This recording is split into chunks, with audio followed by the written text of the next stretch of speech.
वित्त मंत्री निर्मला सीतारमण ने बड़ी आसानी से बता दिया कि 12 लाख में कार खरीदी और 9 लाख में बेची तो जो अंतर है यानी 3 लाख रुपए उस पर 18% टैक्स लगेगा। भाई आने वाले टाइम में तो लगता है मिडिल क्लास को जंगलों में जाके रहना पड़ेगा।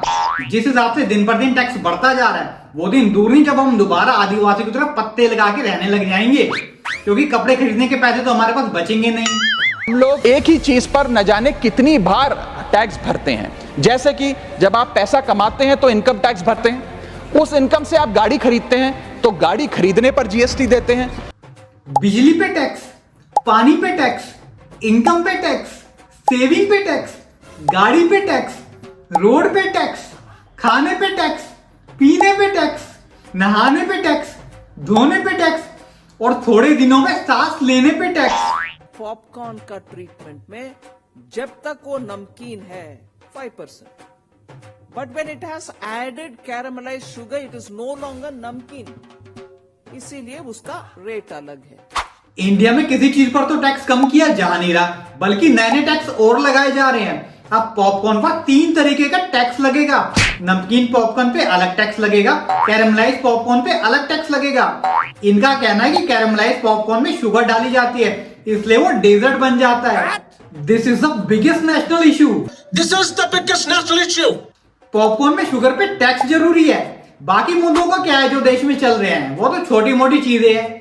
मेन बात तो ये है कि फूलों पे टैक्स कैसे लगाना है, ये सबसे जरूरी है। इंडिया टैक्स स्ट्रक्चर जो है, इनकम टैक्स इतना तेज है, दिखाते हैं कि दूसरे देशों में भी टैक्स है, लेकिन दूसरे देशों में जो सुविधाएं देते हैं अपने नागरिकों को क्या यहाँ पे मिली हुई है क्या?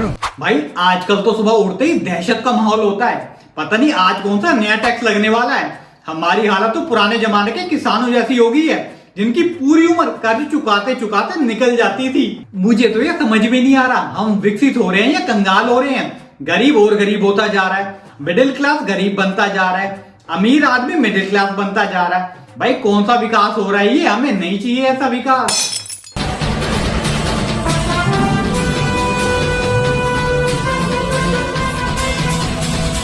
कैसे बनेंगे हम विकसित देश? हमारी जीडीपी गिर के 5.4 हो गई है। नॉर्मल जीडीपी 7 से 8% होती है और जो विकसित देश होते हैं उनकी 12% से ऊपर जीडीपी होती है। इस हिसाब से तो हमारी जीडीपी रिवर्स में चल रही है। पैसा ही पैसा होगा। महंगाई तो आजकल आसमान छू रही है, गाड़ियां बिकनी बंद हो गई है, लोगों के पास गाड़ी खरीदने के पैसे नहीं है, गाड़ियां शोरूम में खड़े खड़े जंग खा रही है। 60,000 करोड़ की अनसोल्ड गाड़ियां शोरूम में खड़ी हुई है। शलगम जो है 30 रुपए किलो मिल जाते हैं, 40, आज ये 60 बता रहे हैं। भैया क्या मटर लगा रहे हैं? 120 रुपये, कुछ तो कम कर लो। पहले हम बाजार जाते थे तो थोड़े से पैसों में थैले भर भर के सब्जी आती थी, थैले घसीटने मुश्किल हो जाते थे, घर आने के लिए रिक्शा करना पड़ता था। पर अब महंगाई इतनी बढ़ गई है, जब भी हम सब्जी लेने जाते हैं तो छोटी छोटी थैलियों में सब्जी आती है। हर साल दिवाली के कई महीने पहले से ही एक्साइटमेंट होती है, लेकिन अब दिवाली का त्योहार एक्साइटमेंट के साथ साथ एक टेंशन की वजह बन गई है, क्योंकि महंगाई ही इतनी बढ़ गई है। दिवाली पर दुकानदारों ने सोचा था कि इस बार हम भर भर के पैसे कमाएंगे, पर उनका सारा सामान धरा का धरा रह गया। दिवाली पे बेचारों का दिवाला निकल गया। वो कह रहा है ये तनख्वाह आती है, तनख्वाह में से आप पहले तो 30% डायरेक्ट टैक्स दे देते हैं और बाकी का आप क्या करेंगे? ऑर्डिनरी चीजों पे खर्च करते हैं तो आपको 12% का जीएसटी लगता है, थोड़ी सी महंगी चीजों पर करते हैं तो 18%। अब हम टैक्स तो दे रहे यूरोप जैसा, पर हमें सुविधाएं मिल रही है युगांडा जैसी। यूरोप में आप नल का पानी बिना फिल्टर के पी सकते हैं, पर यहाँ पर बिना फिल्टर के पानी आपके गले के नीचे नहीं उतरेगा। ये सारा टैक्स आम जनता को देना है, एमपीस एमएलएस को ना तो कोई टैक्स देना है। बिजली, पानी, फोन, इंटरनेट, घूमना फिरना हर चीज उनको फ्री है। उनको राशन का सामान भी स्पेशल कैंटीन से मिलता है सस्ती दरों पर, जबकि आम आदमी को 200-250 रुपए किलो दाल खरीदनी पड़ रही है।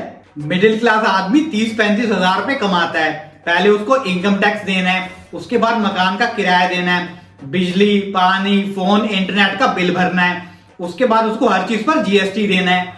जबकि एमपीस एमएलएस की 1.5 से 2 लाख रुपए सैलरी होती है, कोई टैक्स नहीं देना है, हर चीज फ्री है, राशन सस्ती दरों पर मिलता है, इसलिए अंधाधुंध हर चीज पर टैक्स लगा रहे हैं। उनको तो भरना नहीं है, आम जनता को भरना है, तो क्या फर्क पड़ता है? लोगों के घर के बाहर लगे हुए पेड़ इतने बड़े बड़े हो गए हैं कि खिड़कियां तोड़ के लोगों के घरों में घुसे जा रहे हैं, पर मजाला कोई उनकी कटाई छटाई कर दे। पर अब गलती से नो पार्किंग में गाड़ी खड़ी कर देना, 2 मिनट में आपकी गाड़ी उठा के भी ले जाएंगे और आपके घर में चालान भी भेज देंगे। सरकार से मेरी हाथ जोड़ के ये गुजारिश है कि भाई हमें कोई सुविधाएं नहीं चाहिए, हमसे सारी सुविधाएं वापस ले लो, बस इन टैक्सों से और जीएसटी से हमारा पीछा छुड़वा दो।